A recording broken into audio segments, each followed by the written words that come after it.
Bienvenidos a todos y a todas. Gracias por estar con nosotros.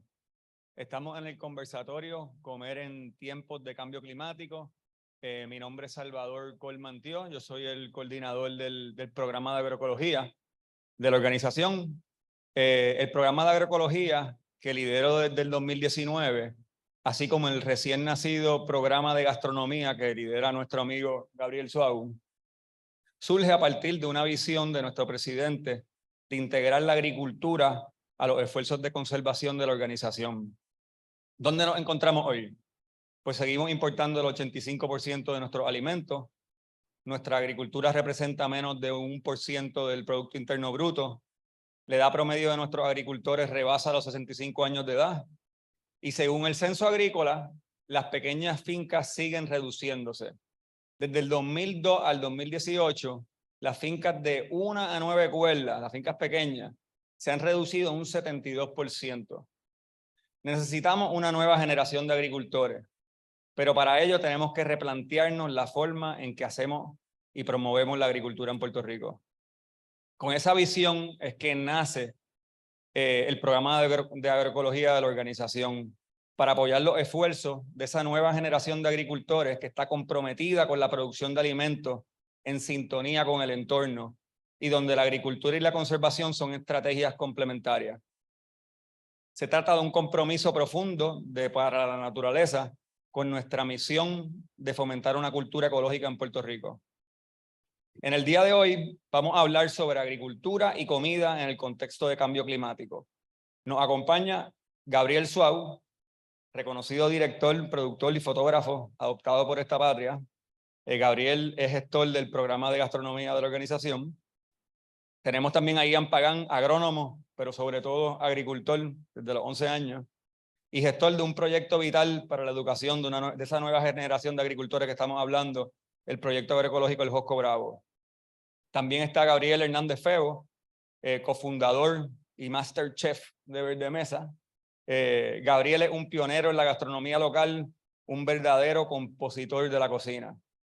Y también tenemos a Loida, que está por llegar, que es cofundadora de Verde Mesa y tiene una propuesta de revolución pacífica que busca presentar alternativas para el rescate del producto local, y me gustó esta, y la humanización del fine dining. Cada panelista va a tener 5 minutos y va a presentar independientemente, y luego vamos a tener un conversatorio como de media hora entre nosotros. Pero antes de pasar a los panelistas invitados, a Gabriel, Ian, Loida y Gabriel, voy a compartirles una reflexión. Ahí llegó Loida. Pero antes de eso, un aplauso a todos nuestros invitados, por favor.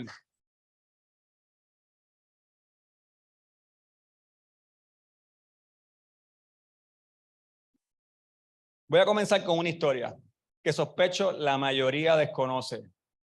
En 1899, uno de los geólogos más importantes de la época, el señor Robert Thomas Hill, lideró, por encomienda del presidente de los Estados Unidos, una expedición a Puerto Rico para estudiar nuestra geografía y las condiciones para la explotación económica. Les voy a leer lo que dijo sobre nuestra agricultura.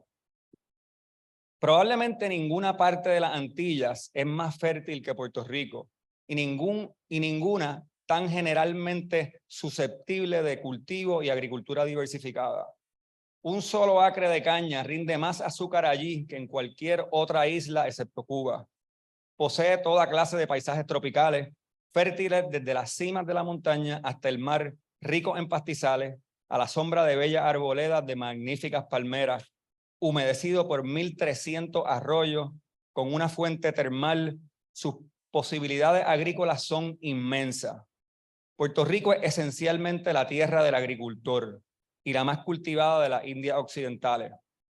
De hecho, es la única isla donde la agricultura es tan diversificada que produce suficientes alimentos para el consumo de sus habitantes, además de grandes cultivos de azúcar y café para la exportación. Además, la tierra no está monopolizada por grandes plantaciones, sino que se divide en pequeñas propiedades independientes. ¿Qué pasó con este paraíso agrícola, con el potencial de nuestra agricultura y con esa legión de pequeños agricultores? Cuando apreciamos nuestro paisaje rural y entendemos la gran biodiversidad que alberga nuestro pequeño pero exuberante espacio geográfico, nuestra riqueza de suelo, de recursos hídricos, de zonas de vida, de microclima, y lo imaginamos como un mosaico de pequeñas fincas agrícolas diversificadas e integradas al paisaje, como lo describió Thomas Hill antes del cambio de soberanía. Entendemos una de las razones por las cuales hay un movimiento tan amplio entre los puertorriqueños de querer volver a la agricultura. Oigan cómo Hill describe el jíbaro de finales del siglo XIX, 30 años antes del lamento borincano de Rafael Hernández. Unos cuantos árboles de café y matas de plátano, una vaca y un caballo, un acre de maíz o batatas dulces. Esa es toda la propiedad de lo que podríamos denominar un jíbaro que vive cómodamente y quien montado en su simple y fuerte caballo, con un machete largo, asomándose de sus canastas, vestidos con un sombrero de paja y borde ancho, abrigo de algodón, camisa limpia y pantalones gastados, sale animadamente de su cabaña para ir a misa, a las peleas de gallo o a bailar, pensando que es el ser más feliz e independiente que existe. La agricultura es una actividad que a lo largo de la historia de la humanidad ha estado íntimamente ligada a la relación del ser humano con su mundo natural. Agricultura significa cultura de la tierra y todas las culturas originarias emanan de ese vínculo. La nuestra en particular, de un lazo muy especial con nuestra riqueza geográfica. El jíbaro, que significa gente de bosque, nuestro campesino, carga ese sentimiento de orgullo. Lo vemos en nuestra poesía, en nuestra música, en los refranes, en nuestros saberes, en nuestra medicina popular y, claro, en nuestra comida típica. Hoy vivimos una especie de amnesia colectiva. Los puertorriqueños hemos sufrido, o los puertorriqueños hemos asumido vidas ficticias y descontextualizadas de nuestra geografía y naturaleza. Paralelamente hemos vivido una decadencia generalizada. Martí decía que divorciar al hombre de la tierra es un atentado monstruoso. Inés María Mendoza, nuestra primera dama, recogió este sentir cuando escribió lo siguiente: somos cada vez más pobres los puertorriqueños cuando desaparece una variedad de las especies de la vida natural de la isla. Éramos más ricos con los sabores del caimito, calambreñas, guamá, corazones. Éramos más ricos con el canto de las aves y con los asombros en la mirada de los niños cuando podían seguirle el vuelo a los pájaros.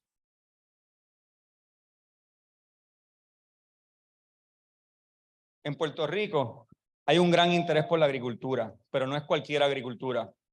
Nadie quiere volver al pasado de la caña de la primera mitad del siglo XIX. Los puertorriqueños estamos interesados en hacer una agricultura del siglo XXI, pero en alianza con la naturaleza.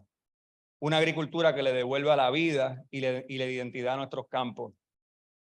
Agricultura y conservación son dos conceptos cuya relación casi nunca se ve o se entiende, pero siempre durante la historia de la humanidad han estado vinculados porque el ser humano siempre ha dependido de ellos y van al tuétano del tema en cuestión hoy, el cambio climático y la alimentación. Si bien el modelo agroalimentario global es una de las principales causas de la destrucción de hábitats, de la degradación de ecosistemas, de la contaminación, de la erosión genética, de la exacerbación de los efectos del cambio climático y de la malnutrición o la llamada hambre oculta, la agricultura de base ecológica nos presenta lo opuesto: la protección ambiental, la regeneración de los suelos, una mejor preparación y capacidad de recuperación ante los extremos del cambio climático y una relación favorable con la naturaleza. Hay un proverbio campesino que me gusta mucho porque va a la esencia y dice: cuida del suelo y lo demás se cuidará a sí mismo. Son los modelos de producción que coexisten en armonía con la tierra los que garantizan la viabilidad de la agricultura a largo plazo y la salud del que produce los alimentos, del que los consume y del que vive en el entorno rural. Y también pues, del que depende de los servicios ecosistémicos que provee un campo en equilibrio ecológico. La forma en que cultivamos nuestros alimentos y por consiguiente la forma en que comemos incide sobre todo.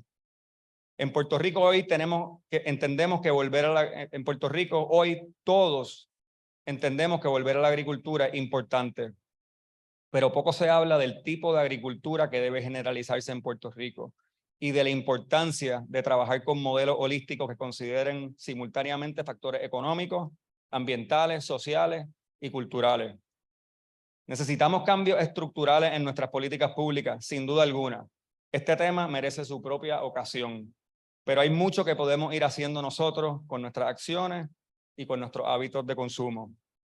Así que los dejo con el gran Gabriel Suau y algunos amigos que con su trayectoria de vida muestran el camino.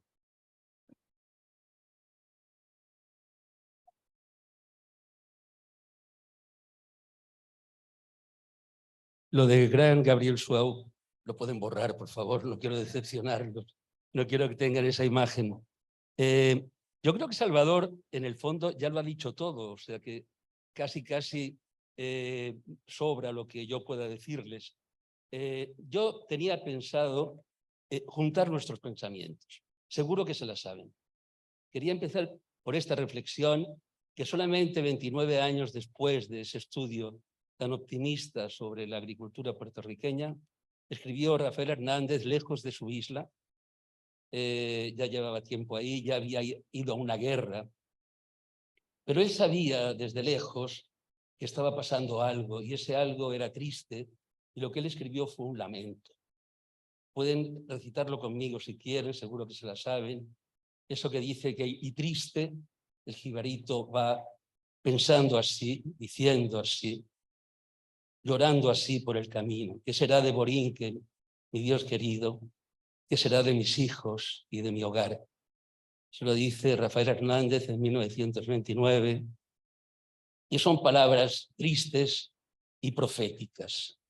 El jíbaro se cansa un poco de lo que dice la canción, de su pobreza, de vivir en forma precaria, y se va a buscar una vida un poco mejor al norte, y pasa de ser pobre en Puerto Rico a pobre en Nueva York, pero ese movimiento está unido a un sueño de prosperidad, de que sus hijos puedan prosperar, de que encuentren nuevas oportunidades.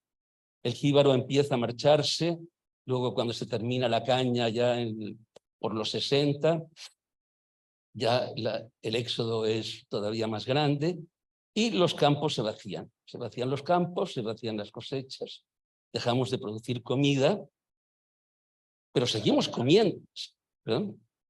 Pero seguimos comiendo. Es algo inevitable, no lo podemos evitar, o nos comemos o nos morimos.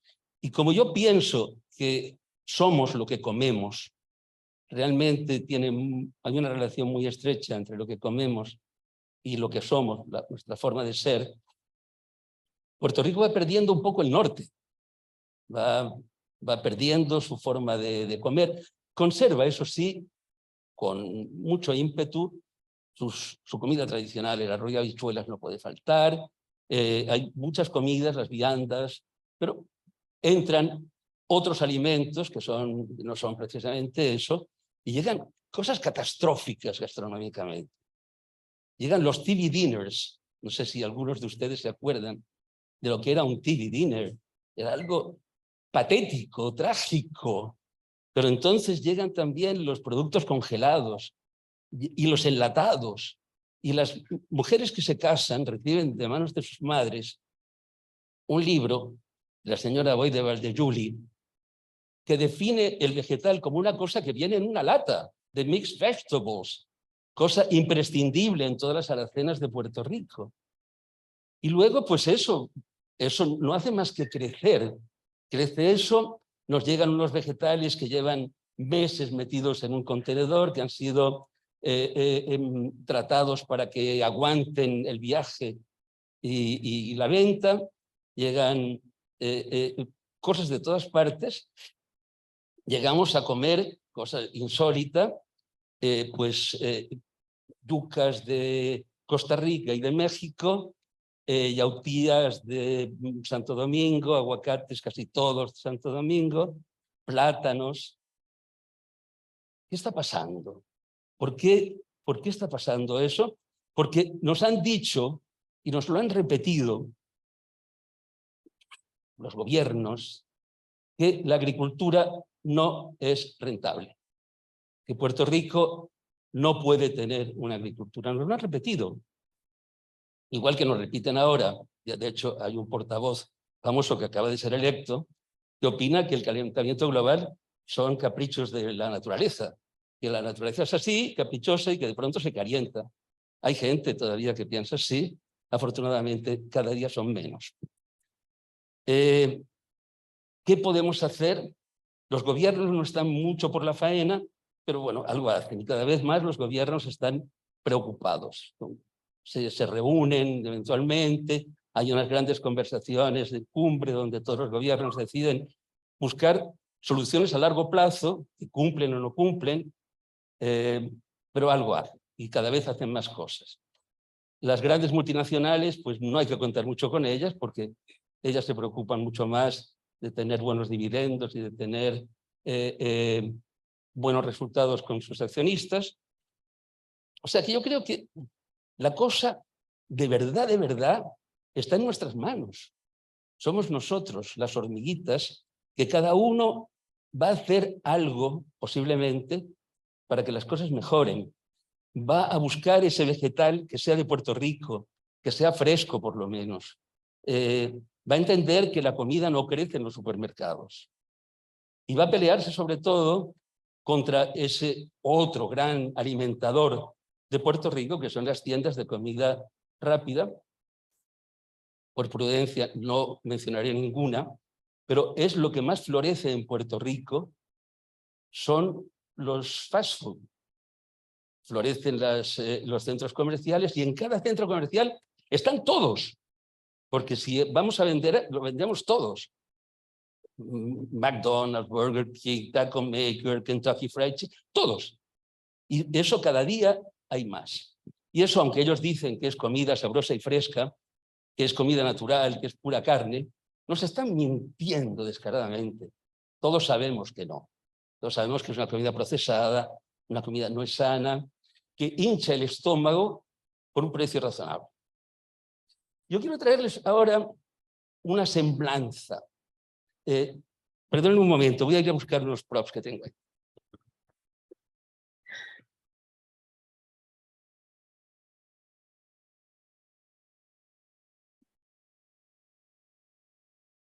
Lo tengo yo, para mí es muy importante.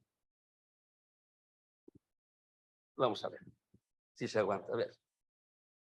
¿Tú me puedes aguantar esto un momentito? Señoras y señores, les presento un coco. Un coco. Dirán, ya lo sabemos. Este coco abunda en nuestros palmares. Hay muchos. Este coco está a 12 o 15 pies sobre nuestras cabezas y está en todas partes. Esto es agua de coco. Según dice la etiqueta, 100% pura, natural. Este coco ha viajado 16.500 millas desde el cocotero en Vietnam, donde un jíbaro mal pagado vietnamita tumbó un coco y luego llegaron las máquinas, lo empaquetaron aquí. Seguramente es pura agua de coco porque lleva meses metida aquí y sigue siendo buena. De verdad. Cuando ustedes abren este coco, a los 2 días se lo tienen que tomar porque no aguanta. Pero bueno. Cuando yo estuve el otro día en Piñones, yo imagino que todos saben dónde está Piñones, porque todos habrán ido a Piñones a hacer algo, cada cual lo que quiera, pero en Piñones me encanta ver el paisaje y se me ocurrió pedir un agua de coco con ron, obviamente. Entonces me sorprendió que mientras en el suelo había cocos, sacaban de la nevera esto. ¿De verdad? Entonces me puse a pensar, ¿hasta cuándo? ¿Hasta cuándo seguiremos prefiriendo este coco que ha viajado 16 y que no sabe igual? Obviamente no sabe igual, ni tiene ninguna de las propiedades maravillosas. De hecho, si ustedes quieren, luego hemos traído unos galones de agua de coco para que ustedes prueben el de verdad, luego para que lo tengan presente. Yo creo que esta cosa del coco resume un poquito lo que nos está pasando. resume todo. O sea, las frutas, y tenemos que aprender a comer. Y con esto termino, porque no me van a cortar ya. Tenemos que aprender a comer porque no lo estamos haciendo bien. Tenemos que comprar menos, tenemos que consumir mejor, los vegetales. Estamos botando muchas veces cosas que son perfectamente comestibles. Hay raíces que se comen, hay hojas que se comen. Y si no lo comemos, lo debemos compartir con otra gente. No podemos tirar basura. Y la basura puede ser un alimento magnífico para la tierra. No se bota esa basura, se hace composta.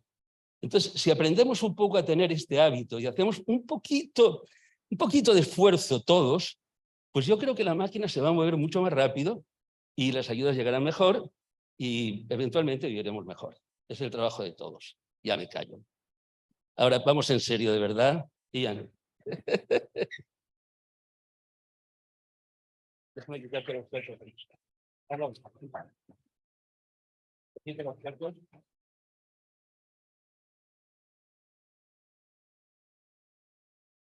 Bueno, yo creo que me toca tal vez establecer un contexto, un punto de partida de lo que es comer en tiempos de cambio climático.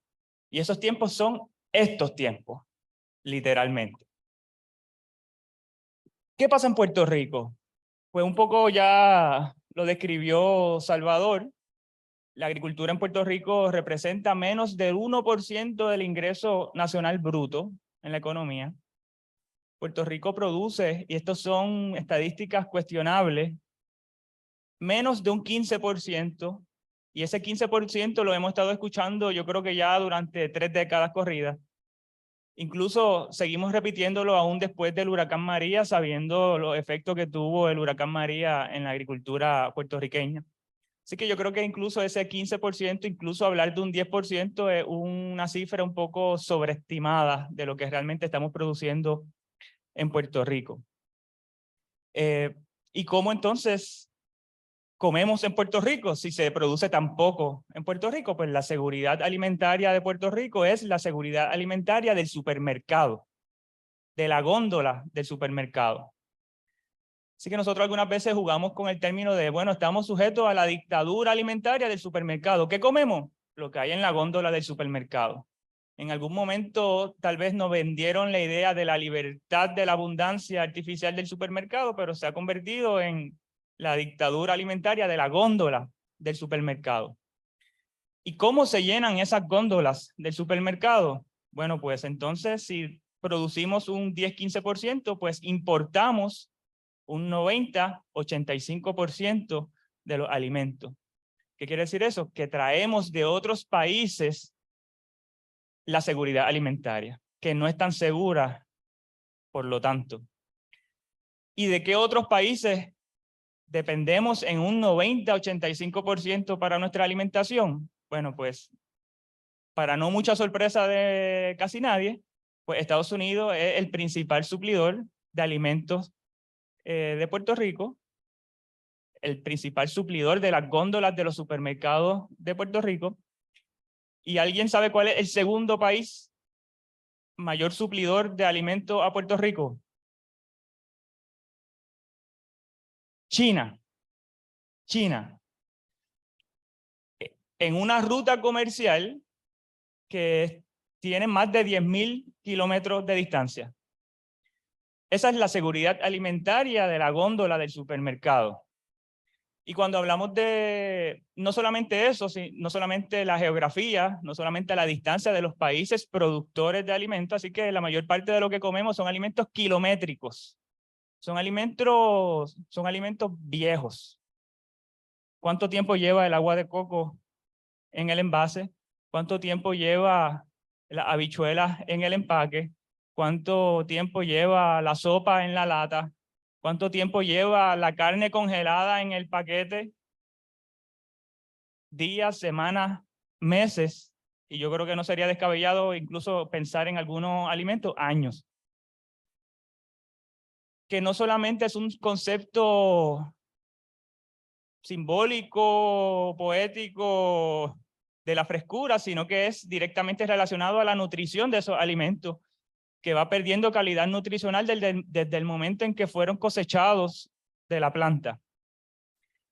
Sino también es la seguridad alimentaria de las rutas comerciales de esos productos desde su origen hasta los puertos y la góndola del supermercado.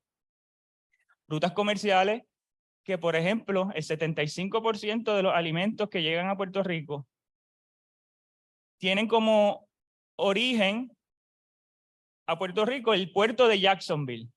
Así que no solamente es un monopolio desde el origen, el país de origen, que es Estados Unidos, sino que un monopolio desde el puerto donde se envían esos alimentos, que es un 75% es de un solo puerto, el puerto de Jacksonville.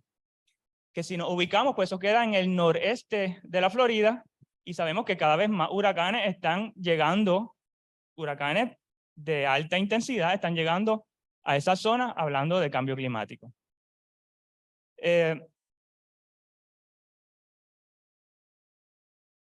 No solamente tiene que ver con lo poco que se produce en Puerto Rico, con la alta dependencia que tenemos de alimentos importados, sino que el sistema agroalimentario del planeta está bajo amenaza.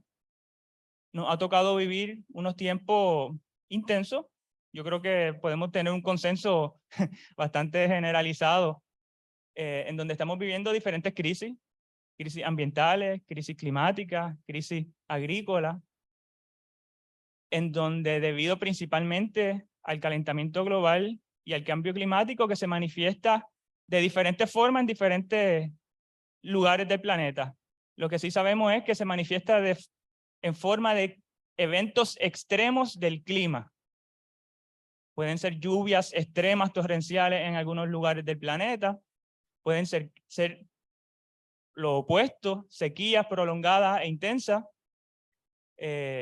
cambios atípicos en los patrones del clima, pero todo eso se traduce en retos, en grandes retos a la producción alimentaria del mundo, que por nuestra alta dependencia de ese sistema global alimentario, pues nos vemos amenazados aún más a las amenazas naturales que tenemos en Puerto Rico.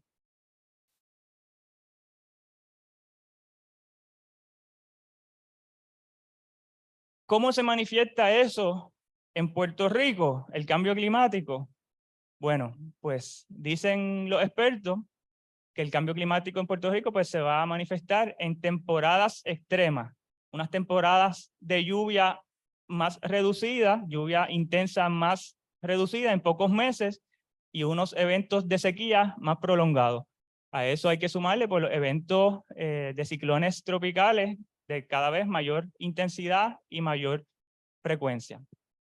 Así que ante ese panorama que hemos adoptado en nuestro discurso un poco de forma poética, ante ese panorama apocalíptico, es importante situarnos un punto de partida.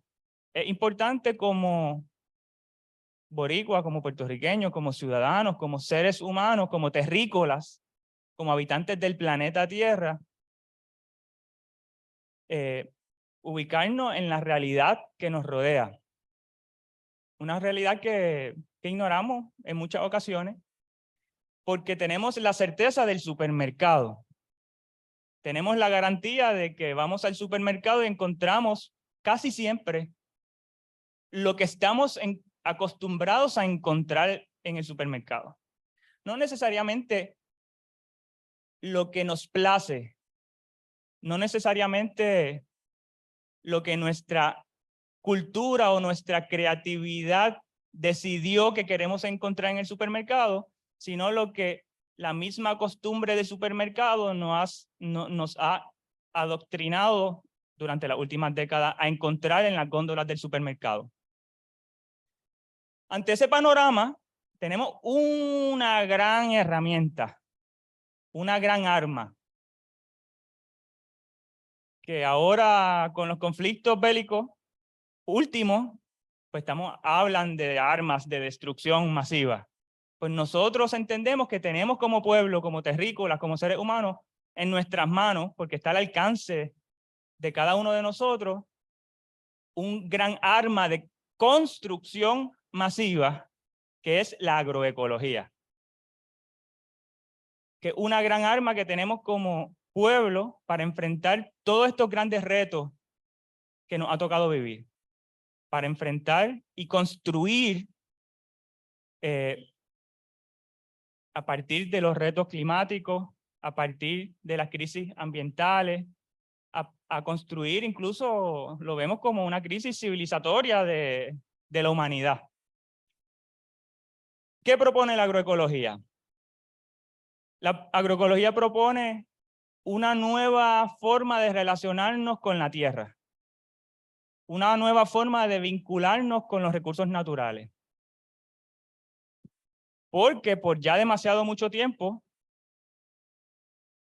hemos tenido una relación extractivista, hemos tenido una visión de explotación a la tierra.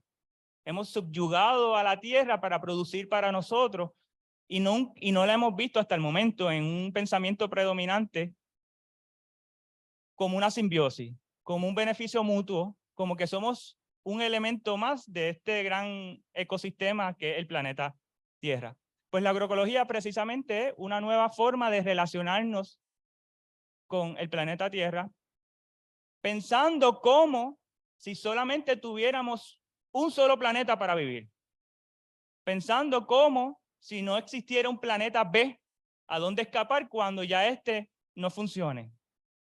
Eso es la agroecología. Es una forma de relacionarnos con el planeta Tierra para que este planeta nos dure para siempre. ¿Cuándo es para siempre? No es nuestra escala de vida, no es para que nos dure a la próxima generación, a nuestros hijos, a nuestros nietos, no es para que dure para siempre, infinito, por cientos, miles de años si es posible. Eso es la agroecología. Así que la agroecología, por supuesto, no es una receta, es un conjunto de principios, de valores que nos guíen a relacionarnos con la tierra para que nos dure para siempre. Es la culminación de una relación de verdadera sustentabilidad con el planeta. Y que obviamente eso se traduce, se manifiesta en un conjunto de técnicas de producción de alimentos. Por ejemplo, trabajamos con la materia orgánica, trabajamos con la preservación del ecosistema,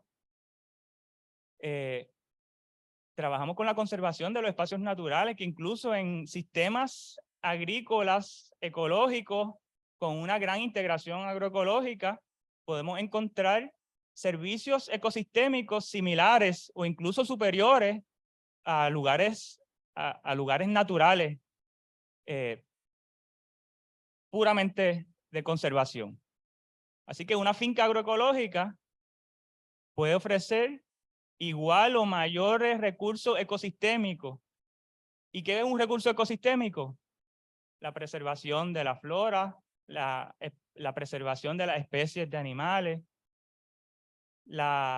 evitar que el suelo se pierda y llegue a los cuerpos de agua, al río, evitar que ese sedimento se acumule en el lago y el lago del cual dependemos para nuestro consumo de agua potable de acueducto tenga capacidad y no sea el caso de que en una sequía altamente probable en un Puerto Rico con cambio climático, descubramos que el lago ha perdido capacidad debido al mal manejo de la cuenca hidrográfica arriba en la montaña y ya no tengamos el dinero para hacer el dragado.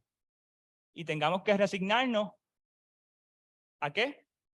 A bañarnos 2 veces a la semana por el racionamiento de agua. No queremos eso, ¿verdad? ¿Dónde surge eso? En el buen manejo de la montaña con práctica agroecológica. ¿Cuánto vale al gobierno dragar un lago? ¿Cuánto dijeron que valía? Cientos de millones de dólares. Pues eso es lo que vale la buena práctica agrícola en la montaña. El invertir en la agroecología en la montaña ¿Es rentable? Bueno, al menos sabemos que no, considerando un solo factor, nos ahorraría cientos de millones de dólares en el dragado de los lagos, solamente considerando un factor. Proponemos la agroecología, y concluyo con esto, como un arma de la humanidad para construir al futuro, para enfrentar las grandes crisis que nos ha tocado vivir, que en gran medida las hemos provocado nosotros mismos. En Puerto Rico tenemos la capacidad de producir la mayoría de nuestra comida. Tenemos las tierras suficientes para hacerlo. Tenemos que protegerla, y la agroecología nos da el poder, nos da la herramienta y nos da la esperanza, no solamente de conservar los recursos, pero estamos en tiempos en los que tenemos que hablar de restaurar los recursos. La agroecología tiene la gran virtud no solamente de conservar para que nos dure para siempre, sino de renovar los recursos que ya hemos dañado, de recuperar lo que hemos perdido. Así que la agroecología propone alimentos suficientes para todos y todas en Puerto Rico y en el planeta. Y se ha demostrado, ¿verdad? Eso no es un mito, eso no es un tabú. Ya pasamos esa conversación de si la agroecología puede o no puede alimentar a la humanidad. La agroecología puede. Tranquilamente lo podemos decir. No solamente eso, sino que puede conservar los recursos para siempre y puede restaurar lo que hemos degradado hasta el momento. Así que dejo el resto para la conversación.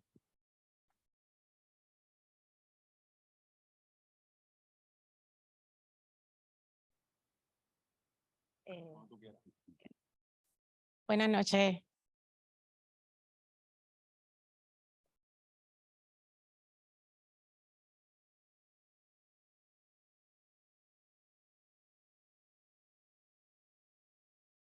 Soy Da Rosa. Soy la fundadora de Verde Mesa. Un placer estar aquí, muy emocionada. Gracias a Gabriel, gracias a Para la Naturaleza. Excelente, muy importante esta conversación que tenemos hoy. Me dieron 5 minutos, voy a robar 3 adicionales con el permiso de ustedes.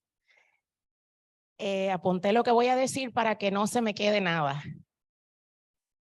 Calentamiento global, cambio climático o fin del mundo, como querramos llamarlo.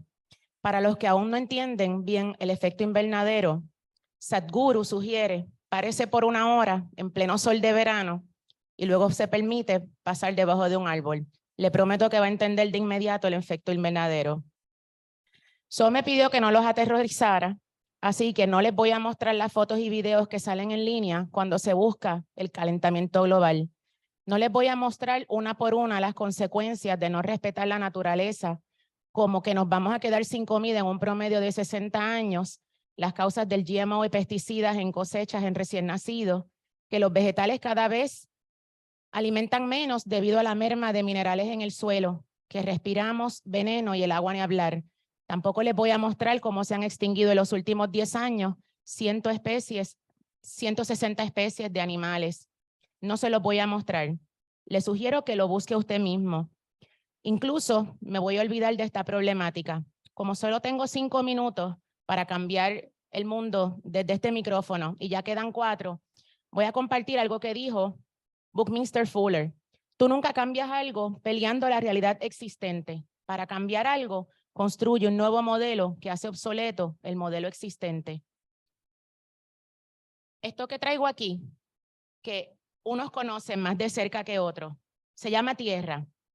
Mi meta es que todos aquí hoy nos enamoremos de este organismo viviente como yo estoy enamorada. Nuestros antepasados taínos le llamaban Itiva. Todas las civilizaciones antiguas han venerado la madre tierra. La han llamado Gaia, Terra, Perséfone, Bumi, Hathor, Pachamama.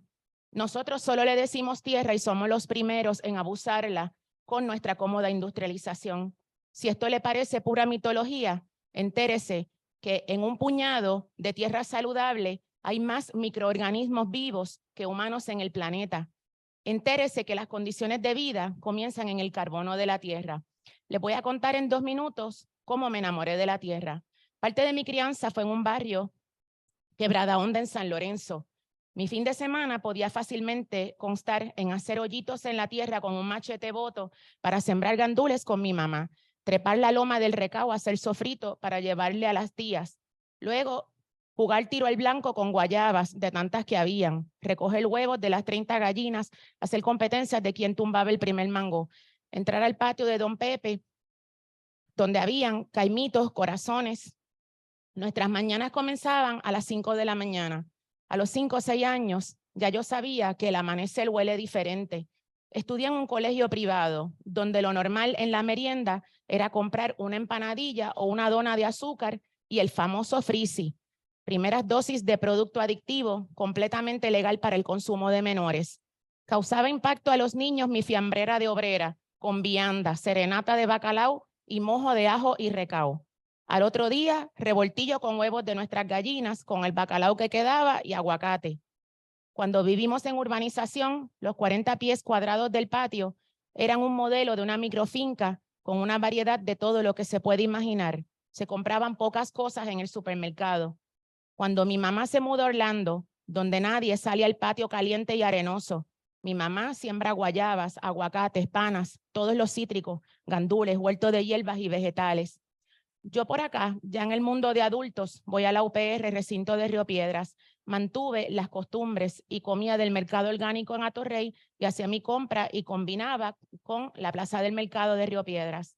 Al irme de Río Piedras, fue poco a poco que me enteré lo mal que estamos comiendo en Puerto Rico y lo inaccesible que es la comida de la tierra.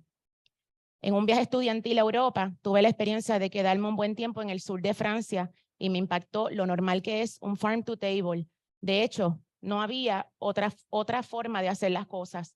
Años más tarde, rebelde de corazón, insatisfecha con la situación, se me ocurre la idea de abrir un comedor con los ingredientes del mercado orgánico de Atorrey y propongo Verde Mesa con una visión: construir y enforzar un nuevo modelo de cultura, de restaurante, basado en imaginación, honor y belleza, que compruebe que el consumo local y la autosustentabilidad son la verdadera subsistencia de la humanidad. Para hacer el cuento corto de la odisea de cómo eso ocurrió, les cuento que una vez creado Verde Mesa, los agricultores me indican que no tienen suficiente comida para un restaurante y que además no tienen sistema de entregas. Esto fue 2009. Esto fue un cubo de agua fría a mis sueños, hacerme consciente en carne propia de lo que significa que Puerto Rico importa el 95% de lo que comemos. Fue desgarrador, pero eso fue gasolina para mi rebeldía. Hija de madre soltera, los no se puede no existen. Gaby, ya metido en la ecuación y sin saber en el lío en que lo estaba metiendo, íbamos fin de semana a carreteras de campo y comprábamos lo que había local. Luego nos prestan un patio y se siembran los primeros 10 bancos de comida. Al ver la demanda del producto local, Efrén y su esposa comienzan el primer sistema de delivery organizado. Le toma a Verde Mesa casi una década en que la totalidad de su producto fresco sea todo local. De una primera compra en enero de 2009 de $30, consistente de gandules, lechugas y pepinillos, ya en el 2024 cumplimos 15 años y pronosticamos comprar un mínimo de $200,000 para este año. El primer eslogan de Verde Mesa fue cambiando el mundo bocado a bocado. Y volviendo al tema de cambiar el mundo desde este salón, hoy estamos aquí y contando con los que están también online, estamos considerando unas 400 personas. Si 400 personas impactan a alguien en una semana con lo que aquí hoy se está diciendo, y esos 400 impactan a alguien al terminar del año, cuando tenga cuidado, porque tal vez no el mundo, pero todo Puerto Rico ya se habrá impactado de alguna manera. ¿Cómo? Los invito a una revolución pacífica como ha sido Verde Mesa de estas 20 maneras. Reubiquemos nuestras prioridades. Compren su comida a los verdaderos héroes que son los agricultores. Cambien sus dietas de arroz por pana, ñame, viandas. Las frutas de aquí en vez de manzanas y peras. Cuando vayan al supermercado, comience su compra con lo que haya local primero. Escriban a las oficinas corporativas con quejas para que traigan producto local. Opónganse a la comida importada en un barco. Mezclen hierbas con aceite y vinagre y las tienen accesibles en la mesa. Regálenlas en Navidad, esos mojos de hierba. Siembren en sus balcones, en sus patios. Edúquense en siembra urbana. Conviertan sus techos en verdes. Propónganlo a los condómines. Enseñe a otros lo que usted hace. Háganse líderes en su comunidad de huertos comunitarios. Escriban a los políticos. Postúlense. Voten por los que harán algo por defender nuestros recursos naturales, parques naturales, bosques. Donen su dinero a las instituciones que ya lo hacen. Construya con materiales sustentables. Opóngase a construcciones no ecoamigables. Edúquese sobre las miles de ecovillas que existen en el mundo. Planten árboles con sus niños. Regálese la experiencia de jugar con la tierra y tocar lombrices cuidadosamente con sus manos. La tierra es el organismo más grande de intercambio de carbono. Enamórese de la tierra. Usted verá que no tendrá que hacerlo porque hay calentamiento global, sino por lo bello que se siente. Y sobre todo, coma en Verde Mesa para que apoye la creación de una nueva cultura culinaria y todo un microsistema en aumento de cientos de microagricultores. Buckminster Fuller también dice, la crisis no es de energía, la crisis no es de comida ni ambiental. Hay una sola crisis y es de ignorancia. Espero que si no he logrado que se enamoren de la tierra, al menos la amemos un poco más. Gracias.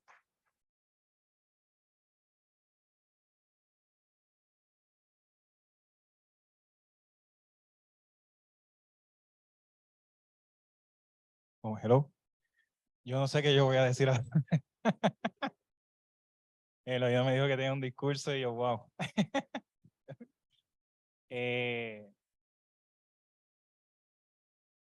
Bueno, desde que comenzamos, como dijo Loida, lo que estamos haciendo en Verde Mesa es un acto revolucionario en muchos aspectos. Y lo traigo que ahorita estaba sentado al lado de Ian, y yo le dije, estaba diciendo a Ian, Ian, yo lo que soy un compositor de sabores, yo no tengo idea de cómo lo que yo hago, o sea, estoy aquí sentado y cómo lo llevo a lo que es el cambio climático, ¿verdad? Y claramente él me dice, es que es un mecanismo de protección, ¿verdad? Y ahí fue como ¡boom! Y ahí pues todo fue atándose de verdad hasta que llegamos a Loy y ese hermoso discurso de ella, y llegamos pues a mí. A mí me hace mucho sentido, voy a hablar de la perspectiva de lo que hago en Verde Mesa. En Verde Mesa lo que estamos haciendo son composiciones de sabores. Pero las composiciones de sabores, pues en el caso de, lo voy a usar la metáfora del músico que compone usando notas de instrumentos, pues en Verde Mesa lo que estamos haciendo son notas, pero estoy usando el tono notal del ingrediente. El tono notal del ingrediente tiene más alta vibración si está más cerca, si yo lo consigo, ¿verdad? Si llega al restaurante desde un punto más cercano de cuando fue cultivado. Ese tono vibracional más alto me permite que las composiciones de sabores sean de una vibración más alta. Eso lo puedo llevar más profundo, eso crea unos cambios a nivel fisiológico, psicológico en el momento que el comensal se está comiendo el alimento.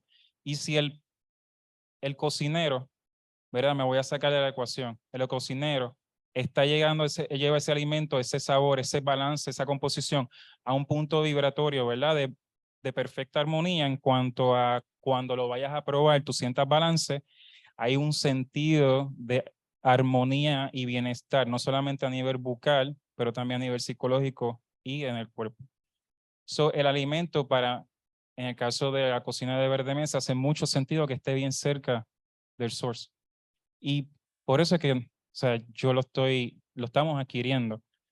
Pero hoy, y gracias a Loida, como que me ha añadido más el contexto sociopolítico y demás en lo que estamos haciendo. Yo me envuelvo mucho en la cocina y en verdad lo que le deseo, ahora mismo ya estaba hablando, yo lo estaba pensando, es como de momento me dio el pensamiento, una pana que está en Verde Mesa, que está ahora mismo en un estado de el punto más bello de La Pana es el punto donde llega a, se dicen, a punto de perderse La Pana. Yo le llamo el punto dulce de oro.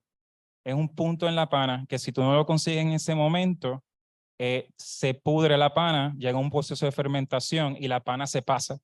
So, ahora mismo, fíjate, quien estaba hablando, yo lo estaba pensando, es como ese punto dulce lo tengo ahora mismo, entonces hay que te envilla y cómo esa asociación las voy a mezclar y todo este proceso que está ocurriendo, que es lo que yo vine a hacer, vine a componer sabores, que es lo que estoy haciendo.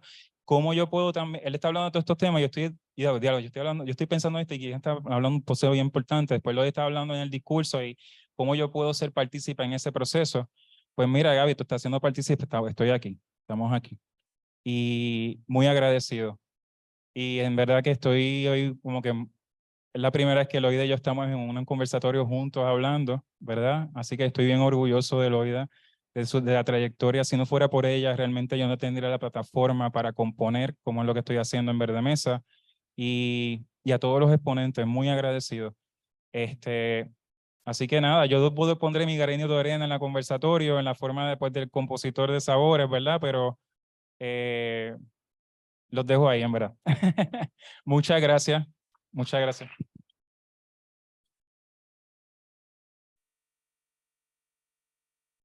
Gracias, Gabriel, el alquimista de la cocina. ¿Alguien aquí que no nunca haya comido en Verde Mesa? Pues no saben lo que se están perdiendo. ¿Alguien que no sepa dónde está Verde Mesa? Pues anuncio no pagado. Tienen que ir a Verde Mesa porque es el mejor restaurante de Puerto Rico, les puedo decir. Mi opinión personal.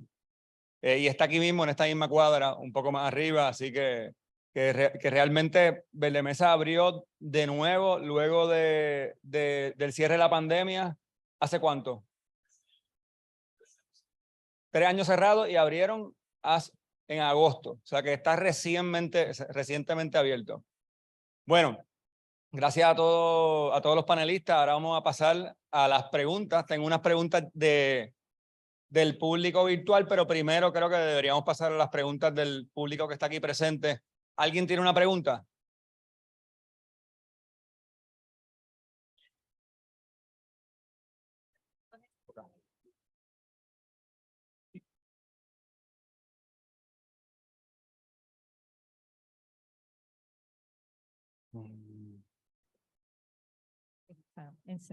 Encendido. Gracias, buenas noches y gracias por darnos la oportunidad de ser parte de esta conversación. Mi nombre es Joan Corsino, nosotros tenemos una plataforma que se llama Mi Finquita PR y estamos con una misión de establecer huertos urbanos. Y yo les quería preguntar cuál es su visión de cómo los huertos urbanos pueden contribuir a este tema. Yo creo que muchas veces hablamos de la finca, de producto comercial, pero si establecemos más huertos urbanos, ¿cómo podemos mitigar un poco, ¿verdad?, el riesgo que estamos teniendo? Gracias. Sí. ¿Está prendido este micrófono? Sí. Pues mira, yo creo que la agricultura urbana no puede faltar en la ecuación de la soberanía alimentaria en cualquier lugar, pero con mayor importancia en Puerto Rico. ¿Por qué? Por la alta densidad poblacional que tiene Puerto Rico, ¿verdad? Y tenemos referencias internacionales abundantes de lo que aporta la agricultura urbana a la producción alimentaria de un país. Tan cerca como a unas cuantas millas, Cuba es un gran ejemplo con su sistema de organopónicos, que no es otra cosa que agricultura urbana, que producen ellos hasta en algunas ciudades hasta un 80% de las hortalizas la producen en este sistema de huertos urbanos.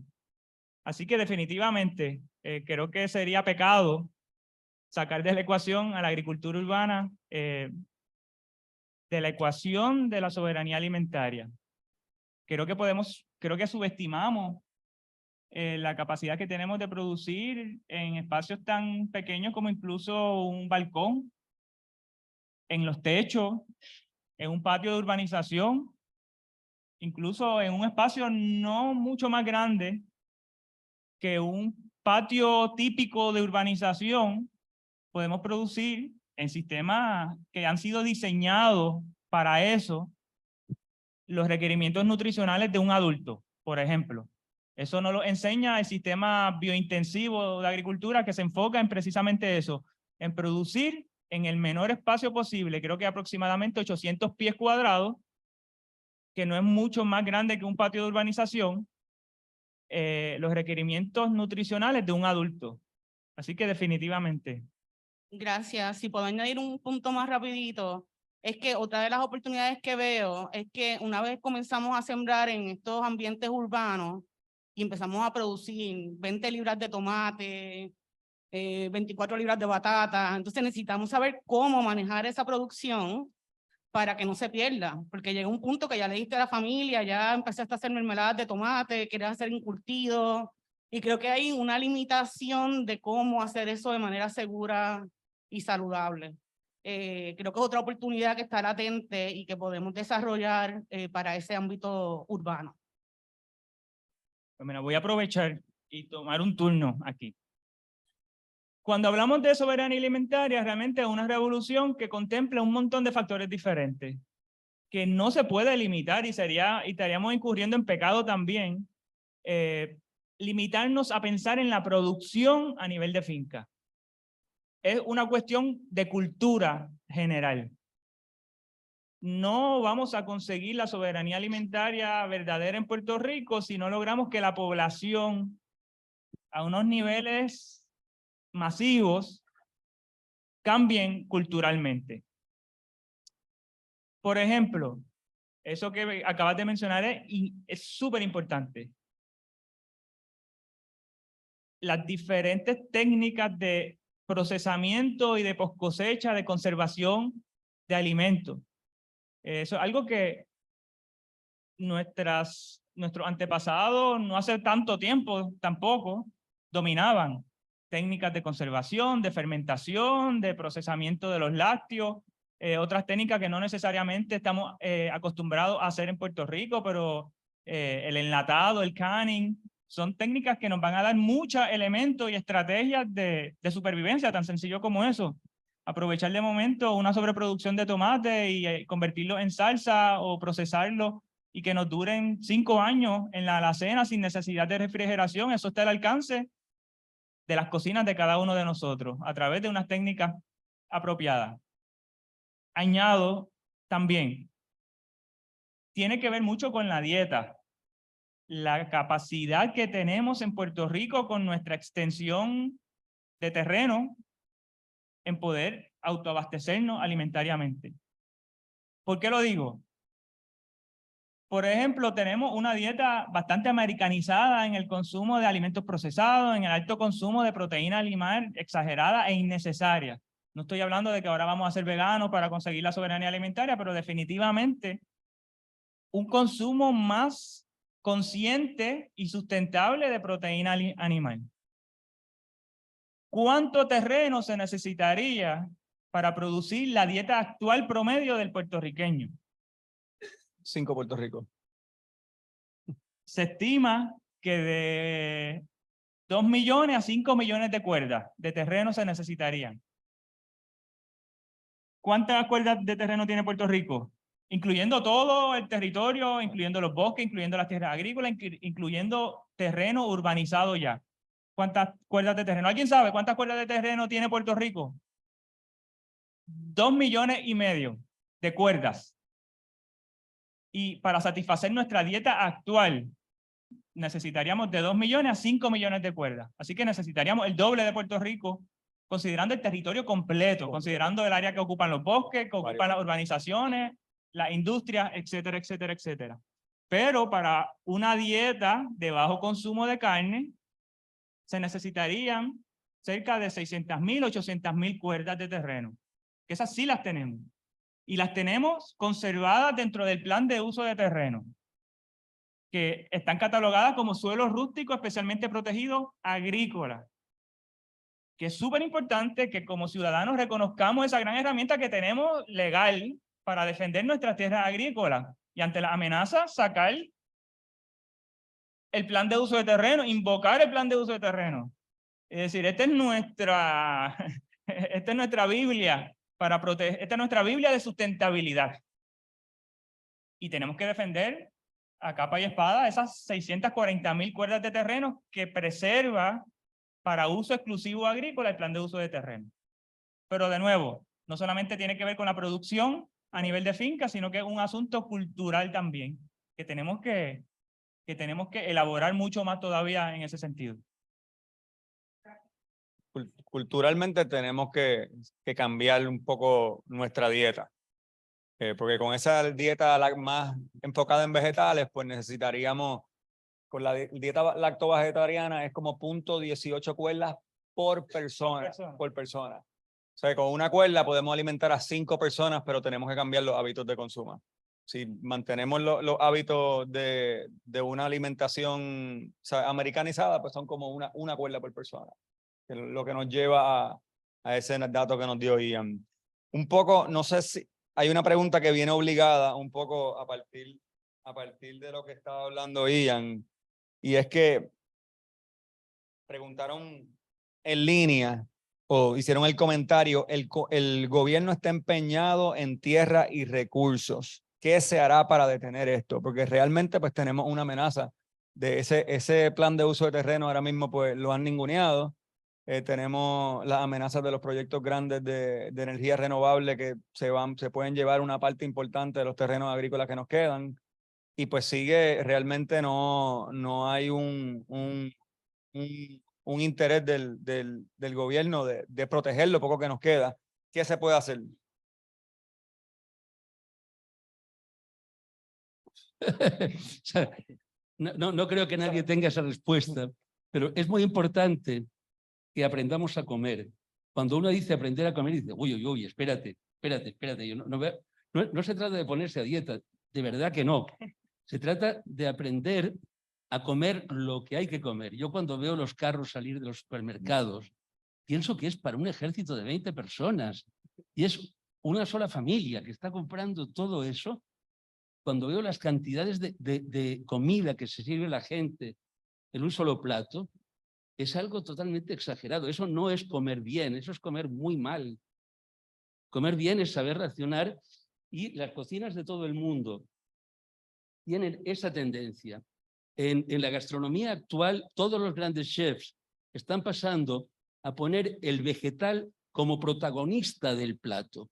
Es decir, ya no es como antes, que era un pollo, una carne, un cordero con el vegetal. No. Ahora es al revés. Ahora es un determinado vegetal que lleva acompañándolo esa porción de carne o de pescado, que además es una porción pequeña. Las porciones que estamos acostumbrados a consumir en Puerto Rico son pantagruélicas. O sea que si aprendemos a comer y aprovechar la comida, y además que en Puerto Rico es imprescindible hacerlo, tenemos que sacar el mayor aprovechamiento. Y luego están los artistas como Gabriel y Verdemesa, donde componen sinfonías con esos recursos que tenemos. Esa es el arte, y es el único camino. Sirviéndonos además esas porciones llevan a la obesidad, llevan a enfermedades, llevan a cosas terribles. Yo quiero traer 2 puntos en esa misma línea.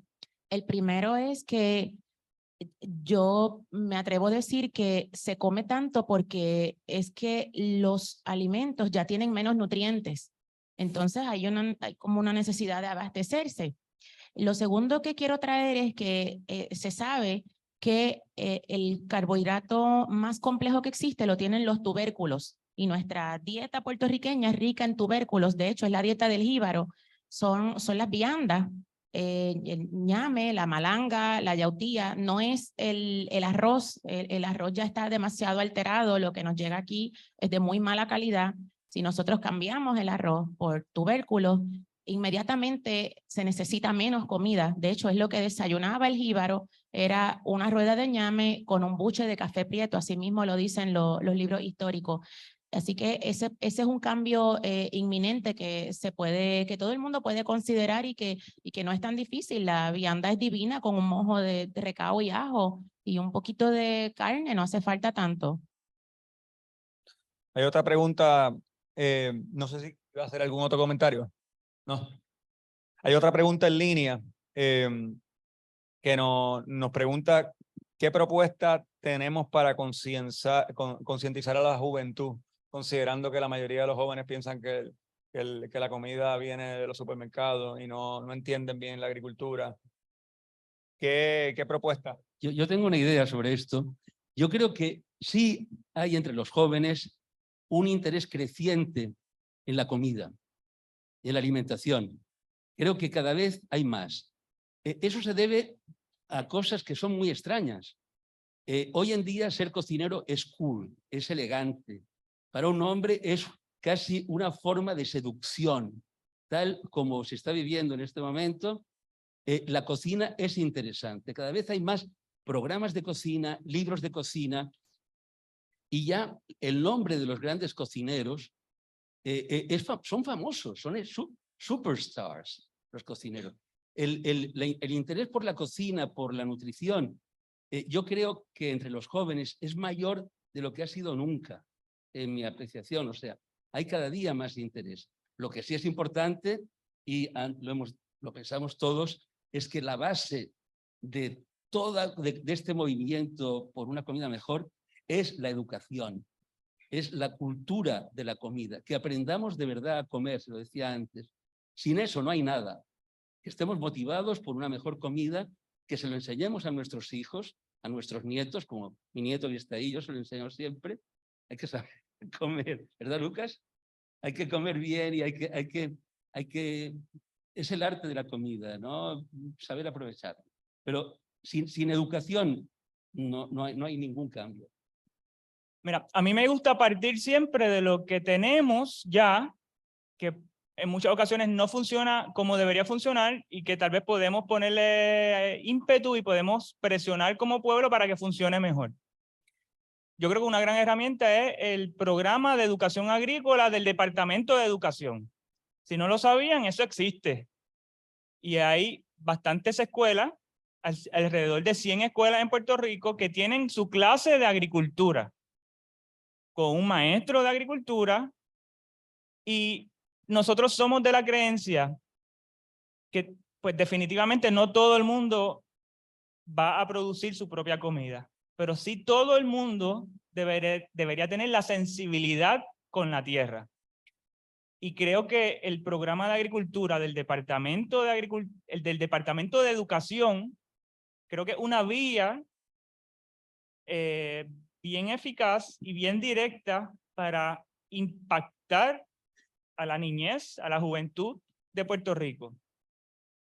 Según tengo entendido, si la comunidad escolar exige que se ofrezca la clase de agricultura, la escuela tiene la obligación de facilitar la clase de agricultura en esa escuela. Así que, pues básicamente nos toca organizarnos. Si en nuestra escuela, en la escuela que tenemos a nuestro hijo o hija, queremos que se ofrezca, que no importa si está en la ciudad, no importa si está en el campo, tiene por obligación hacer las gestiones para que se ofrezca la clase de agricultura. Así que yo creo que es una vía que tenemos ya, algo que existe, que tenemos que de nuevo invocar. Nuestro proyecto, nosotros, en mi caso, yo creo que responde a una nueva generación de jóvenes que está viendo la agricultura con otro ojo. El proyecto agroecológico del Josco Bravo y la Escuela de Agroecología del Josco Bravo responde a esa generación. Nosotros conocemos cientos, miles de personas, sabemos los rostros, conocemos los nombres de esa generación de jóvenes que están viendo la agricultura de una forma diferente. Esos son los que conocemos y ya están en la cifra de los cientos y los miles. Imagínate los que no conocemos. Así que son realmente miles de jóvenes en Puerto Rico que están viendo la agricultura con otro ojo, y esos tienen una explicación y podemos detallar la explicación de por qué hay una nueva generación que está viendo la agricultura diferente, pero eso lo dejamos para otro conversatorio. pero sí, definitivamente nosotros representamos esa generación. De hecho, aquí hay varios compañeros y compañeras que han sido parte de la Escuela de Agroecología del Josco Bravo y que representan a su vez esa generación que están viendo la agricultura con otro ojo, incluso de una forma completamente diferente a como los vieron las generaciones inmediatas hacia atrás, nuestros padres, nuestros abuelos, nuestros bisabuelos. ¿Cuántos graduados del Josco tenemos al 2023? Estamos de aniversario ahora en el 2023, estamos celebrando el 10º aniversario de la Escuela de Agroecología del Josco y estamos celebrando y conmemorando también los primeros 1000 estudiantes que se gradúan de la Escuela de Agroecología del Josco Bravo en el 2023.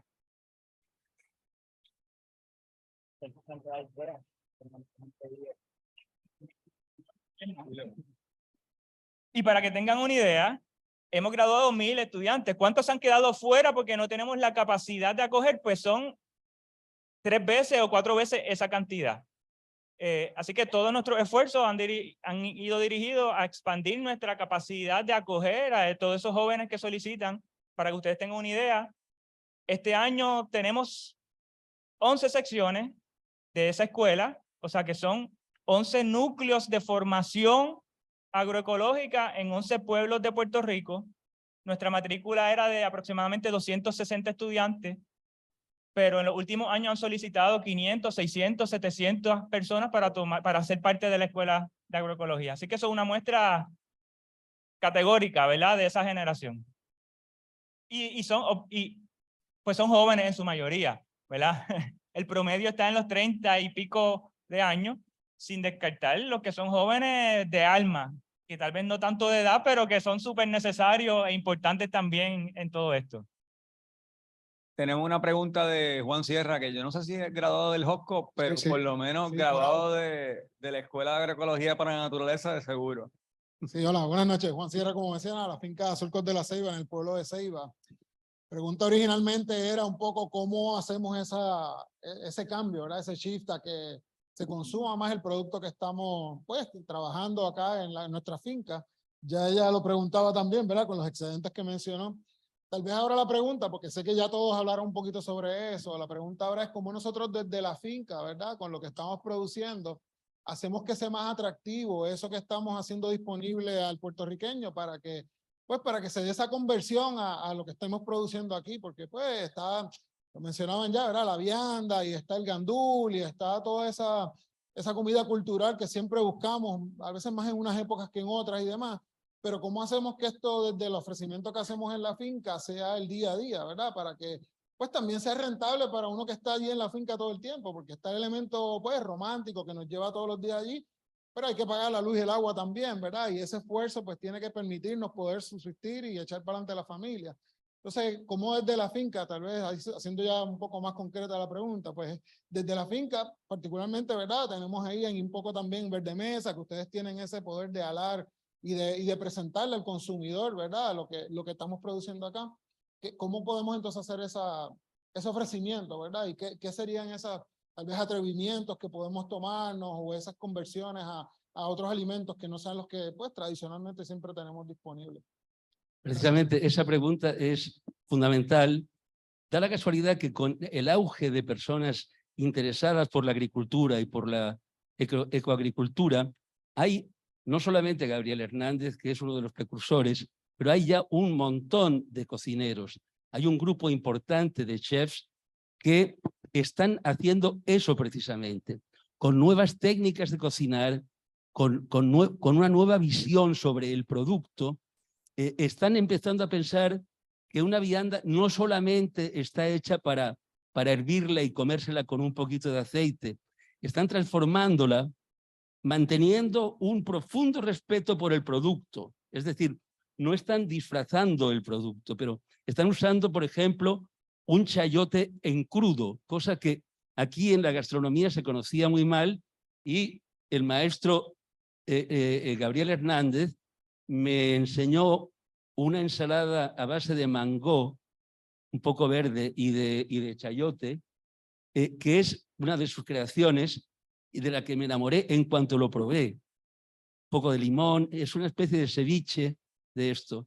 lo que él hablaba de que cómo una pana adquiere un punto perfecto de maduración para que él pueda entonces cocinarla de eso. Son nuevas técnicas, nuevas ideas que estos chefs jóvenes han aprendido trabajando con chefs en todo el mundo, han agarrado sus trucos, han cogido ideas y en este momento yo diría que en Puerto Rico hay ya un número importante de restaurantes y de chefs preocupados por esa nueva gastronomía y el uso de nuestros productos. Eso cada vez crece más. Hace solamente 20 años, cuando yo recibía una visita de alguien que me visitaba desde el extranjero, era muy difícil encontrar restaurantes puertorriqueños, alguna fonda, algún sitio. Y esos restaurantes puertorriqueños no eran siempre los mejores. O sea, cuando uno llevaba a comer pescado frito a la dis, ese pescado a mis amigos les parecía que estaba demasiado cocinado, demasiado adobo, no se hacía demasiado bien. Ahora no, ahora hay número de restaurantes, no quiero dañar el anuncio de Verdemesa, pero ahí está vianda, está cocina al fondo, hay muchos cocineros creando con estos productos. Y la gente, y nosotros dentro de poco lanzaremos una enciclopedia gastronómica, Nueva Cocina de Puerto Rico, que estará en sus casas muy pronto. Ahora yo tengo que anunciar lo mío. Donde 10 chefs puertorriqueños presentan cada uno 3 recetas, y es un primer recetario de 30 recetas de alimentos que están basados en productos locales con interpretaciones nuevas, con interpretaciones diferentes. O sea que esto, al ir en paralelo con los jóvenes agricultores, nos pone en el mejor de los caminos. O sea, eso da mucha esperanza.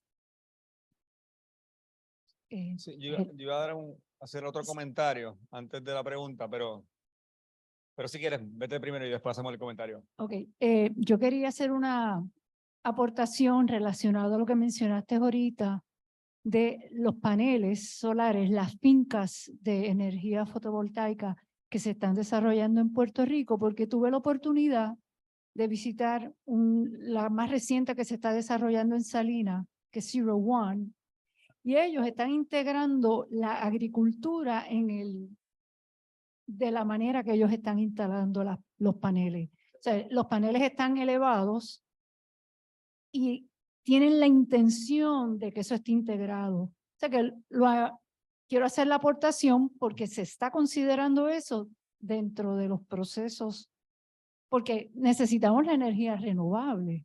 O sea que tiene que haber un balance entre las dos cosas y yo creo que ellos están tratando de integrarlo en lo que ellos están haciendo. Sí, ¿quién quiere decirlo? Yo creo que es bien importante, ¿verdad? Como archipiélago altamente poblado, tenemos que ser bien celosos con nuestras tierras. Y especialmente con las tierras donde se está proponiendo estos proyectos industriales, que son las tierras más productivas de Puerto Rico y que tienen una calidad mundial en cuestión de producción de alimentos, que están clasificadas como suelos rústicos especialmente protegidos, o sea que por ley se supone que lo único que se haga allí sería agricultura. Creo que sería un muy mal negocio ceder el potencial agrícola de esas tierras por la producción de energía solar. Y obviamente como un mecanismo de propaganda, están diciendo ahora que es compatible algún tipo de agricultura, pero es insignificante lo que se pueda producir debajo de una placa solar. ¿Por qué? Porque ¿qué hace la placa solar? Aprovechar los fotones de luz, que es lo mismo que hacen las hojas de las plantas. Si tú pones una planta debajo de una placa solar, ya los fotones de luz lo aprovechó la placa solar para producir energía eléctrica y no hay fotones de luz para hacer fotosíntesis y convertirlo en un tomate, o convertirlo en un plátano, o convertirlo en una yuca. Así que creo que sería muy mal negocio para nosotros. Yo creo que es una cuestión ya de supervivencia como pueblo. ¿Y cuál es el balance? Yo creo en el balance, yo creo en la energía renovable. Los techos de las casas que ya tenemos, los techos de la industria, los techos de la fábrica, los techos de Plaza de las Américas, los techos de los centros comerciales. no es un mito, no es un misterio, no es un secreto que podemos producir la energía, toda la energía, el 100% de la energía que se requiere en Puerto Rico con energía solar en los techos construidos ya. ¿Por qué dañar en ocasiones de una forma irreparable para siempre las mejores tierras agrícolas del país? Porque no están proponiendo estos proyectos de energía solar para tierras marginales, están proponiendo estos proyectos de energía solar en los llanos agrícolas de primer orden que tenemos en Puerto Rico. Así que creo que tenemos que ser bien juiciosos, ¿verdad? En ese sentido, y creo que estamos en todo nuestro derecho como ciudadanos de decir ni una pulgada cuadrada de tierras agrícolas para proyectos industriales de energía. Eso tiene su lugar, que sean los techos, y que se traduzca en un beneficio pleno para la ciudadanía. Estos proyectos industriales no responden a un beneficio común, responden a un beneficio particular del proponente, del dueño del proyecto. Yo creo que ya estamos en tiempos de que tenemos que aspirar a un beneficio colectivo y común, y el mejor uso de las tierras, de esas tierras, es la agricultura.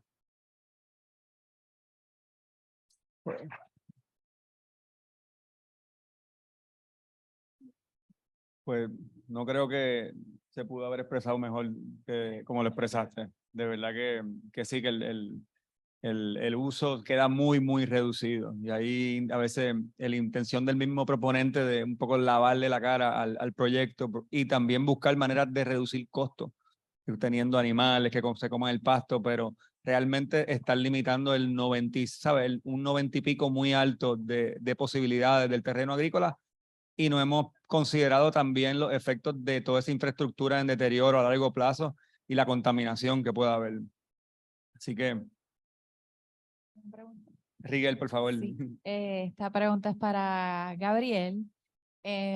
Por el título del conversatorio, ¿no? Como en tiempos de cambio climático, uno podría pensar apocalípticamente, estamos en los tiempos del cambio climático, pues hay que cambiar la forma de comer porque tenemos que velar nuestra huella de carbono, y nosotros pues debemos buscar productos más cercanos porque participamos menos de todo ese aparato, ¿verdad? Todo ese andamiaje de aviones o barcos transatlánticos que nos traen esos alimentos versus que sean cerca, y alguien podría pensar que eso es algo, ¿verdad?, que sacrificamos, que es un sacrificio, no consumir de esa manera. Sin embargo, cuando Gabriel hablaba ahorita, decía algo de la nota del producto, no solamente que es mejor porque está más cerca, sino que es más sabroso. Y quisiera que hablaras un poco de eso cuando hablas de que eres un compositor del sabor, comer en tiempos de cambio climático. ¿Cuál es la importancia de consumir esos productos frescos porque es mejor? No solamente porque es mejor para el ambiente, sino que también es mejor para el paladar. Voy a empezar, pues sí, por lo más, como dije ahorita, que me hace de sentido común, está más cerca, pues está más el proceso de cosecha a llegar al espacio donde está siendo transformado, pues es más corto, y por tanto el proceso de degradación del ingrediente no ha pasado mucho tiempo. O sea, el ingrediente tiene más alto valor nutricional. En el caso de lo que hacemos en la cocina de Verde Mesa, pues el ingrediente tiene un tono. Yo quisiera hablar de lo que hago más aquí, pero es que el tema es un tema que pues estoy yo aprendiendo también, estoy aquí escuchando a Ian. Pero el ingrediente a nivel tonal tiene un tono que el cuerpo lo siente, y cuando yo mezclo sabores siento ese tono. Y eso es lo que yo estoy también trayendo a la cultura culinaria de los cocineros puertorriqueños, abrirse a ver que al mezclar sabores de una forma no mecánica, es utilizando otras partes del cuerpo para mezclar sabores. Eso es lo que yo vine a hacer. En el contexto de eso, pues todo esto hace sentido para Verde Mesa, porque tenemos que trabajar, o sea, para que esos tonos sean más altos en la comida, pues tenemos que trabajar con el producto local. Y es que también hace sentido en todos los aspectos sociopolíticos y demás. Como en el caso de una, voy a llevarlo ya de que hablé de la parte de por el tono y por qué me hace sentido y eso, pero en el contexto ya de lo que estamos hablando, de vamos a decir, un método de protección, cómo podemos nosotros ese alimento, y ahí entra también formas de trabajar con excedente de alimentos. Y voy a trabajar el ejemplo de Verde Mesa. Verde Mesa está abriendo en agosto. Agosto en Viejo San Juan es lo que le dicen el low season. So, tengo un agricultor que tiene tantas cantidades de libras de producto. Algo que nosotros al principio empezamos a hacer es que íbamos a decirle que sí a las cantidades. Pero cuando llega la cantidad, ¿qué yo voy a hacer con tanta cantidad? Pues empiezan los otros procesos que se dan alternos para preservar el alimento. Y en el caso de Verde Mesa en el low season, la estrategia que estábamos utilizando en la cocina es usar fermentos, encurtidos y demás para ese excedente de producto, poder guardarlo, utilizarlos en los platos, ¿verdad? De cierta forma, nos protege porque un día que está lento, tengo unos platos con unos componentes donde hay fermentos encurtidos que no se van a degradar porque al contrario, cogen más sabor por sus procesos de fermentación, los que están familiarizados, especialmente cuando es alimento, son procesos donde se está eliminando una bacteria que descompone por darle fuerza a otra bacteria que lo que está haciendo es produciendo en el alimento otros layers, otras capas de sabor. En el caso del fermento, miso, que también en Verde Mesa trabajamos, encurtidos, conservas. Entonces nos llega un atún de Tommy de Cataño y el belly, que es una parte que no puedo utilizar para tiraditos que me gusta hacer o corte de pescado crudo, pues ese belly se confita. Un belly confitado de atún se pone más rico con el tiempo, tú sabes. Entonces esos métodos que en verdad ancestralmente se utilizaban de muchas formas, pues es algo que a nivel cultural, en el caso de un huracán, nosotros nos protege la gran tierra que tenemos en cuanto a la vianda. La vianda sería, ¿sabes? Nosotros tenemos un mecanismo de defensa a nivel alimentario y agroecológico para coger el impacto de un huracán si la población estuviera instruida, inculcada y ese proceso de cambio cultural que estamos hablando, pues se estuviera dando. O sea, tuviéramos alacenas con viandas, con fermentos sí, la vianda se fermenta y la yuca fermentada sabe riquísima. Y la yuca fermentada, cuando tú la mueves, la secas, crea algo que parecido a la cazaba, que sí, sabe bien, bien rico. Y de hecho se fermenta para neutralizar. El proceso de fermentación neutraliza muchas toxinas que hay en los alimentos. Y es un proceso ancestral también, que en cierta forma también trabaja mucho en lo que hacemos en Verde Mesa, al igual que el alimento cambia, que es algo bonito en el alimento en Puerto Rico, porque el alimento en Puerto Rico, por ejemplo, tiene diferentes gradientes en sus estados. Tienes el estado verde, tienes el estado maduro, tienes el estado que está a punto de perderse, que es el que habla de la pana, que eso es fabuloso. Y conocer nuestros alimentos nos da mucho poder a cómo manejarlos para sacarle más beneficios y efectivamente ayudarnos a protegernos en caso de que haya una escasez alimentaria. Yo creo que con eso lo dije todo. Hay una pregunta que hicieron, gracias Gabriel, sobre cómo se puede realizar una revolución gastronómica. ¿Crees que hay algo más que se pueda...? Sí. Cuando hablamos de revolución, la revolución se produce cuando la evolución no es capaz de hacer cosas. La gran revolución francesa, la revolución rusa, ya la evolución era imposible, los zares lo hacían posible, los reyes de Francia lo hacían posible. Entonces, la gran revolución gastronómica de este siglo, la gran revolución la hace un catalán que se llama Ferran Adrià. Ferran Adrià, en un restaurante que se llama El Bulli, de pronto replantea la forma basado en elementos mediterráneos, productos mediterráneos, con toda la riqueza de peces, de vegetales que él tiene allí, altera las propiedades de esas cosas. Hace granizados de lo que se hacía con sólido, y hace realmente un circo. ¿Es eso un camino para la gastronomía? No, pero es una alteración de las cosas y hace una verdadera revolución que dura 10 años. Después de eso, volvemos a lo mismo, volvemos al producto tradicional. En Puerto Rico, la verdadera revolución es buscarle nuevo sentido, lo que decía Gabriel ahora, nuevos matices, nuevos sabores a los sabores nuestros. Aprovechar de verdad, y eso supone una revolución.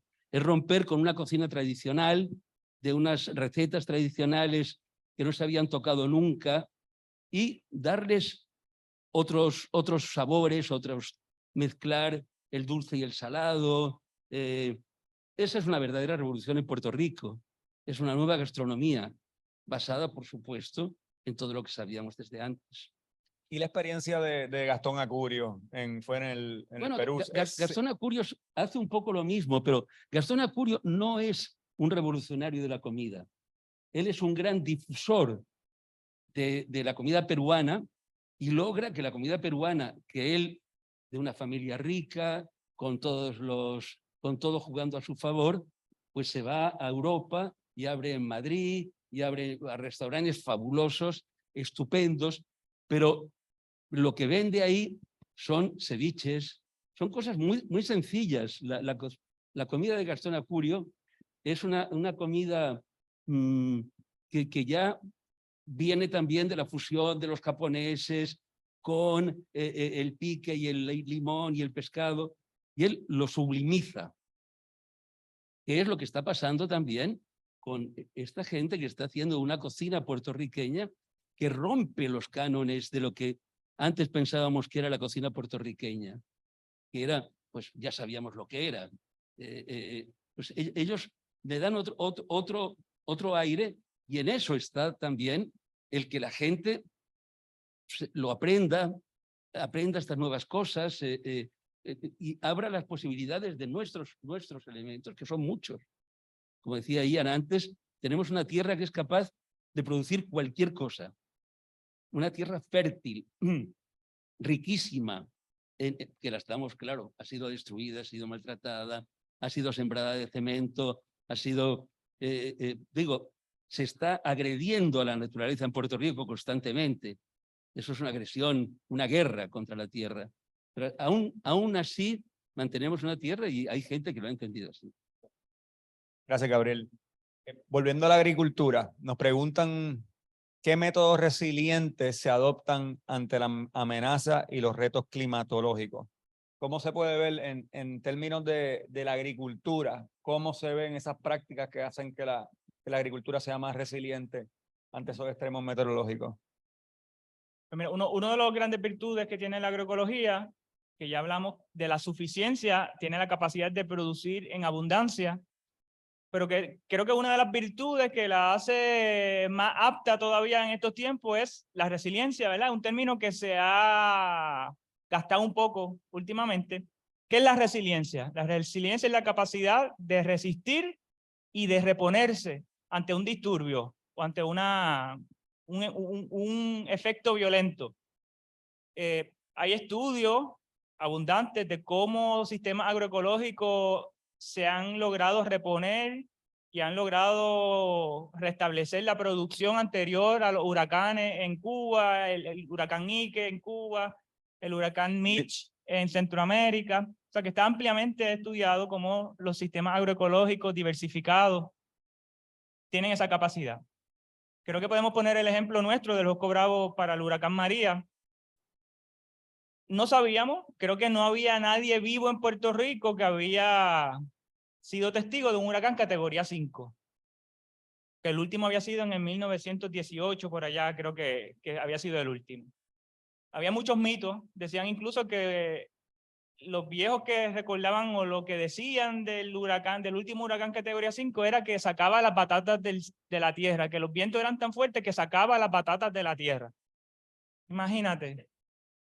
Así que nosotros en algún momento nos resignamos, dijimos, estamos conscientes de que vamos a perder toda la cosecha.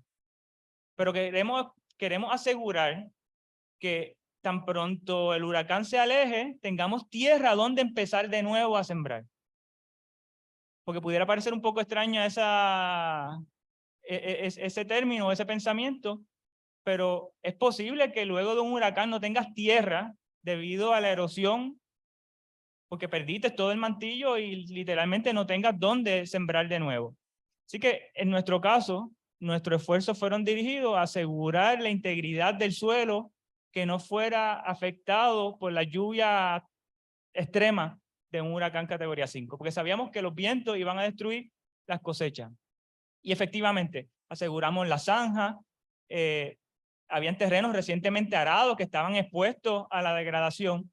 Así que nos aseguramos con eso y podemos decir que luego de 20 pulgadas de lluvia que recibimos para el huracán María, tuvimos muy poco o casi ninguna erosión en nuestra finca. Y tal cual, se fue el huracán, recogimos los escombros y 2 semanas luego del huracán estábamos arando con nuestros bueyes para empezar a sembrar de nuevo. Y 3, 4 semanas luego del huracán estábamos cosechando la primera ensalada. ¿Por qué? Porque teníamos una tierra íntegra, conservada, fértil gracias a las prácticas agroecológicas, donde volver a retomar la producción. Obviamente estamos hablando de un evento extremo. La diversificación propia de un sistema agroecológico nos brinda, ¿qué? Algo tan sencillo como el dicho de no poner todos los huevos en la misma canasta. Se te cayeron los plátanos, pero te quedan las yautillas, te quedan las batatas, te pueden sobrevivir los ñames, etcétera, etcétera.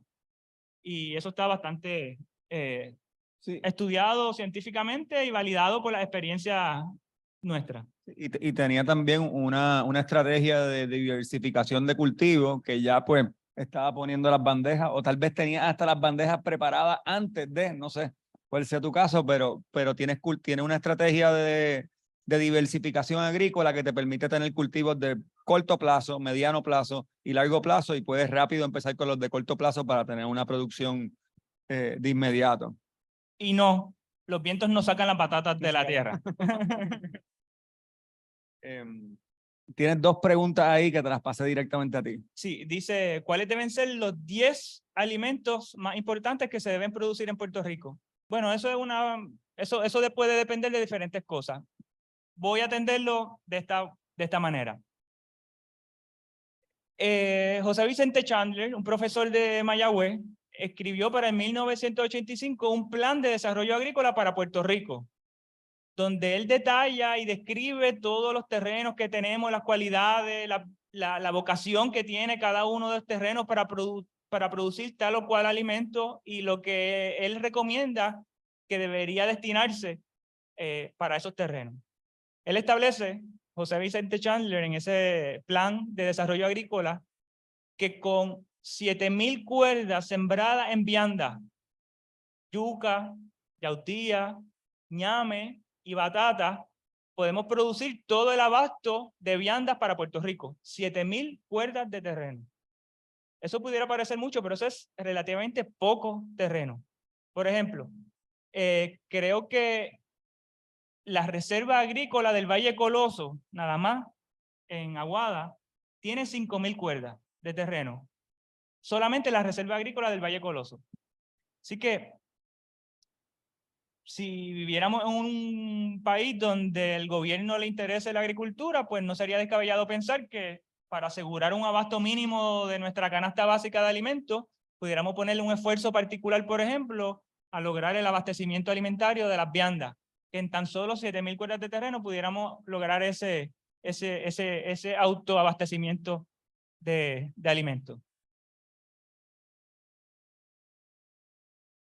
Contesta las 2 básicamente. Sí, también hicieron la pregunta de forma virtual, ¿qué alimentos recomienda para sembrar en un huerto casero? Pues eso puede responder a Esta última pregunta y con esto vamos saltando. A los intereses particulares de la familia. Si tenemos un balcón, pues a lo mejor queremos producir algo de las hierbas que utilizamos en la cocina, que tal vez son un poco tolerantes a la sombra típica de un balcón, y podemos utilizar un poquito de esas hierbas todos los días en todas las preparaciones que hacemos a diario, ¿verdad? Pero eso puede variar. Como hemos mencionado varias veces en este foro, Puerto Rico está bendecido por su clima, por sus tierras, que podemos producir una gran cantidad de productos, incluso en el patio de una urbanización podemos producir decenas de cultivos diferentes, desde zanahoria, pimientos, tomates, hierbas, especias, hasta viandas y legumbres. Gracias, Ian. Pues se nos acaba el tiempo, tenemos varias preguntas, pero vamos a darle paso a la última. La conversación no termina aquí, tendremos otros conversatorios. Y entonces esta pregunta, no sé si la entiendo bien, dice si hay comida en Puerto Rico para pacientes de cáncer. ¿Qué comida? O sea, me preguntan qué comida hay en Puerto Rico para un paciente de cáncer. Yo creo que ¿cómo tú responderías a esa pregunta? Yo puedo responder esa pregunta con que el 40% de los alimentos que encontramos en un supermercado tiene trazas detectables de plaguicidas. El 40% de los alimentos que encontramos en un supermercado, tú le haces un análisis y encuentras trazas detectables de plaguicidas. Por ejemplo, el glifosato. ¿Por qué usamos el glifosato? Porque el glifosato es como la Coca-Cola, pero de los plaguicidas. Es el plaguicida más utilizado en el planeta. Y tanto el glifosato, que es un herbicida, o sea, un veneno que está diseñado para matar malezas, como gran parte de los herbicidas, como gran parte de todo de ese cóctel de plaguicidas que se utiliza en la agricultura convencional, están vinculados directamente al desarrollo de cáncer. Eso está ampliamente estudiado en la ciencia y publicado, pero ampliamente. Así que creo que podemos partir, ¿verdad?, de ese dato de que definitivamente lo que encontramos en un supermercado pues altamente cuestionable y que está demostrado que lo que se encuentra, que los niveles detectables de plaguicidas que posee el 40% de lo que encontramos en un supermercado puede inducir el desarrollo de cáncer. Así que, ¿cuál pudiera ser un racionamiento aceptable ante ese planteamiento? Bueno, agroecología, producto agroecológico, producto orgánico que al menos te asegura que no fueron cultivados con ese tipo de plaguicidas que sí tienen la capacidad de inducir cáncer. Básicamente acercarse a los mercados orgánicos que hay alrededor de toda la isla y tratar de buscar el producto local, y si fue cultivado agroecológicamente, pues mejor aún. Sí, definitivamente. Pues nada, pues gracias a todos nuestros invitados y gracias a todo el público presente.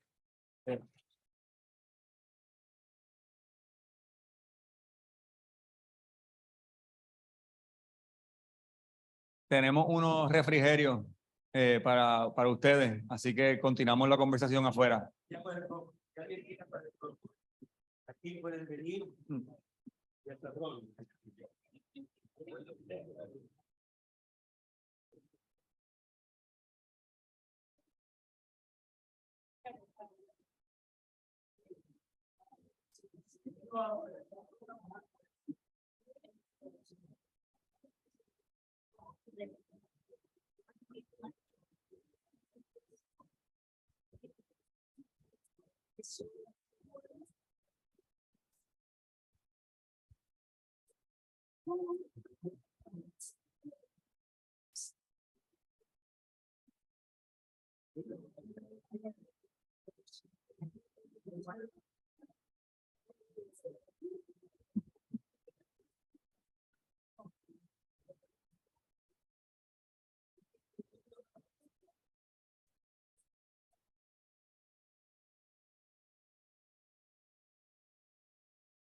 Te han dicho de mí